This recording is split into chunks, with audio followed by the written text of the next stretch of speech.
Alright, man, we're recording. Okay. This is Robbie with therealdixie.com, where we talk about real people, real issues, and real ideas. And today we're here with Nicole Rajpal, also known as Signata. Nach, how you doing? Not bad, man. How you been? We're very good. We're very good. So tell our audience a little bit about yourself. How did you come up with the name Signata Nach, and what is your music primarily focusing on right now? Okay.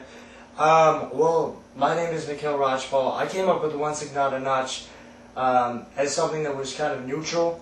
There's no religious context to it. There's no national context to it. The reason being is I'm trying to do something where we have what I call Desi Nation, the Destination Desi Nation, which is what the album title is. Trying to unite all Desis across borders, across religions. And to do that, I didn't want to have any attachment to one religion or one country. So Signata Nach is absolutely neutral. It means nothing in any language that is, indigenous to any Desi country. In Latin, it means the one that is marked Nach. I used to be called Nach back in high school. It was my poetry alias as well when I used to do poetry, which was like my first public use of rhyme, kind of.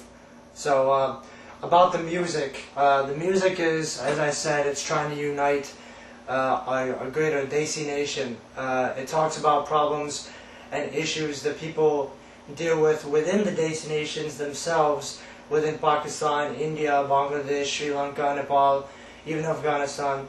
What they deal with, religious warfare between Hindus and Muslims, basically the way we depict women in today's society, the increase of rape in India and Pakistan and their neighboring countries, and also the AIDS epidemic that is going on. We try to address all those within the borders themselves. The diaspora that has kind of migrated out of South Asia, they have a lot of things that they've been dealing with in the last few years, especially acceptance of their race.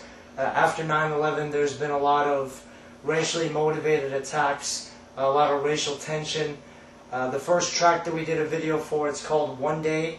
Have you seen that, Ravi? Yes, I have, and it's actually a very powerful message. I'm glad. What made you exactly choose that type of message, for One Day, based around, the whole stereotype, I guess, and pretty much the whole stereotype individuals have amongst Desi people? No, and well, actually, after 9/11, a lot of myself and a lot of family friends and close friends had been going through some, let's just say, racial tension. At that point, I actually got assaulted. I went into a pizza joint, was called Osama with a bunch of other friends of mine that were also Desi. We got kicked out of the pizza joint, and I got beat up. So it was pretty bad. And it was something that had to be addressed. It wasn't being addressed by the government very strongly. It wasn't being addressed by the media very strongly. And it is something, there has to be propaganda to desensitize America towards people that look Arabic, people that look like Iraqis, because we're at war with Iraq, people that look like Afghanis, because we're at war with Afghanistan and Osama. And there's a lot of propaganda to let people be desensitized enough so that when they go to war, they don't have too much hesitation in actually killing their enemy, because they need to kill their enemy. That's the way it works. The sad thing is that, people that are living in the United States, people that are living in the UK, people that are living all the way in Singapore, those people are getting strongly affected by this racial tension and this propaganda. Our government has been, sorry, I'm being told to look at the camera by my crew over here. Our government has been hiring advertising agencies to kind of develop marketing ploys to desensitize the entire public towards this war, and it's really bringing some people who would otherwise not be violent about these type of things. It makes them very outspoken and brings them to the edge of their sanity in certain situations, and it's something that hasn't been talked about. It's something that has not been addressed by our community in a strong way, in a popular cultural way. So it's something we had to talk about. It's something that has to be out there in the open. Kids that are going to be listening to this album, watching the video, they're going to be more outspoken about this. They're going to open up other people's minds, and hopefully there'll be a trickle down that will affect those people that may in the future be violent to civilians. Instead, we can try to counter that and teach them that this is a problem. We're countrymen as well. We agree with what's going on. We don't want terrorism in this country, and I think they just need to know that. So how do you plan on getting your message out? You told me that you are going to be touring soon. Right. Where exactly are you going to be touring and trying to get your public message out?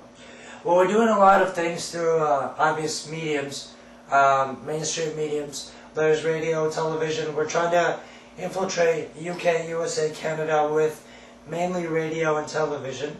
In India, I'm going to India from December 8th to February 8th to spend 2 months there as a promotional type of visit. We're going to be doing a few gigs in Mumbai clubs and Delhi clubs. We're going to be doing a lot of interviews with tabloids and publications that are industry related all throughout Asia. And we're just going to try to talk about the message more than we possibly can about the music. I mean, the point of this entire CD is getting the message out.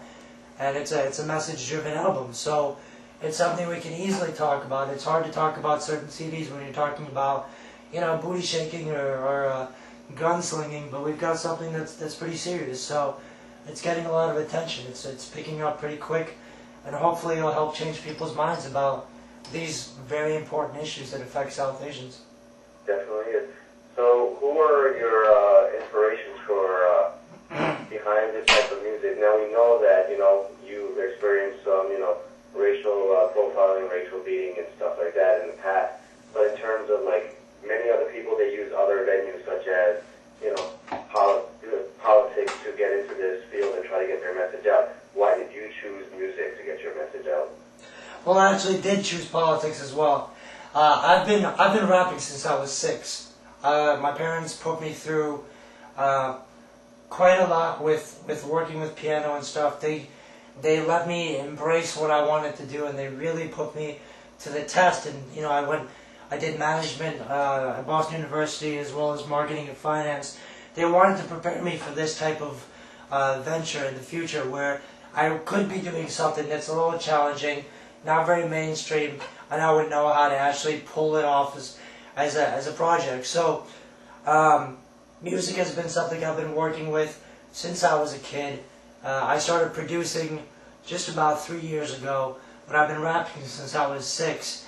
And we put together the thing. By we, I mean myself. For some reason, I always refer to myself as we, because I've been doing the production, I've been doing the recording and the singing and everything. It feels like I'm working with a team within myself, which is a fun thing to do. Explore your own mind, to do things that really reflect your own thoughts.